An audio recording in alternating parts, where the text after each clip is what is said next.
बोले श्री कृष्ण भगवान की जय। पाप मोचनी एकादशी व्रत कथा। यह भगवान विष्णु की एक पवित्र एवं शक्तिशाली कथा और व्रत करने की विधि है। धर्मराज युधिष्ठिर बोले,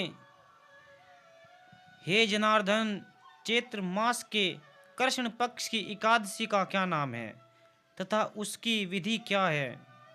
कृपा करके आप मुझे बताइए।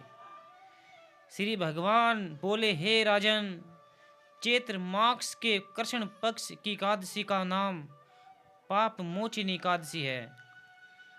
इसके व्रत के प्रभाव से मनुष्य के सभी पापों का नाश हो जाता है। यह सब व्रतों में उत्तम व्रत है। इस पाप मोचनी एकादशी के महत्व के कृष्ण श्रवण व पठन से समस्त पाप नाश हो जाते हैं।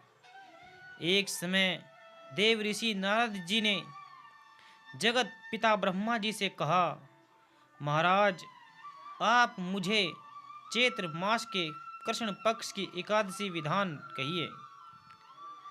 ब्रह्मा जी ने बताया, हे नारद, चैत्र मास की कृष्ण पक्ष की एकादशी पाप मोचनी एकादशी के नाम से जानी जाती है। इस दिन भगवान विष्णु का पूजन किया जाता है। इसकी कथा के अनुसार प्राचीन समय में चित्ररथ नामक एक समणिक वन था जो बहुत सुंदर था। इस वन में देवराज इंद्र एवं गंधर्व कन्याओं तथा देवताओं सहित स्वच्छ विहार घूम रहे थे। एक बार मेधावी नामक ऋषि भी वहां पर तपस्या कर रहे थे। वे ऋषि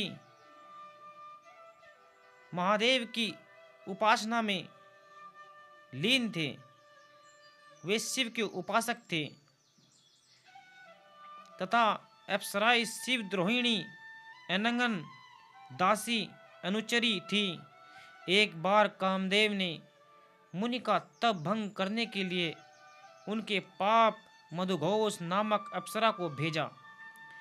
युवावस्था वाले मुनि अप्सरा के हाव भाव, नृत्य, गीत तथा कटासों पर काम मोहित हो गए। रीति कीड़ा करते हुए 57 वर्ष व्यतीत हो गए। एक दिन मधु घोषा ने देवलोक जाने की आज्ञा मांगी। उसके द्वारा आज्ञा मांगने पर मुनि को भान आया, विचार आया और उन्हें आत्मज्ञान हुआ कि मुझे रसातल में पूछाने का एकमात्र कारण अप्सरा मधुघोषा का ही है। मेरा इतना समय व्यतीत हो गया। मुनि श्रेष्ठ ने आकर क्रोधित होकर उन्होंने मधुघोषा को पिशाचिनी होने का श्राप दे दिया।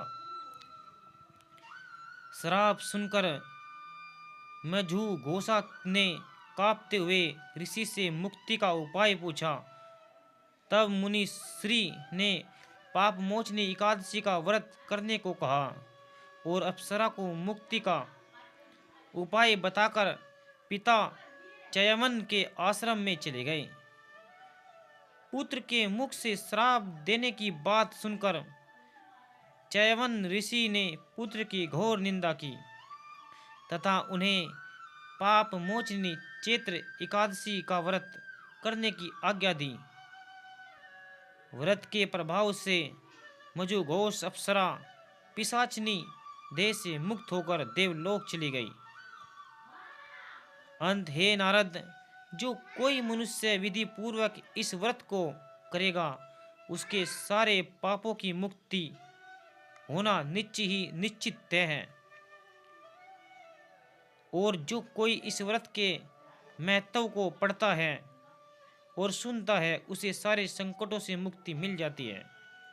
भगवान विष्णु की कृपा उस पर सदैव बनी रहती है।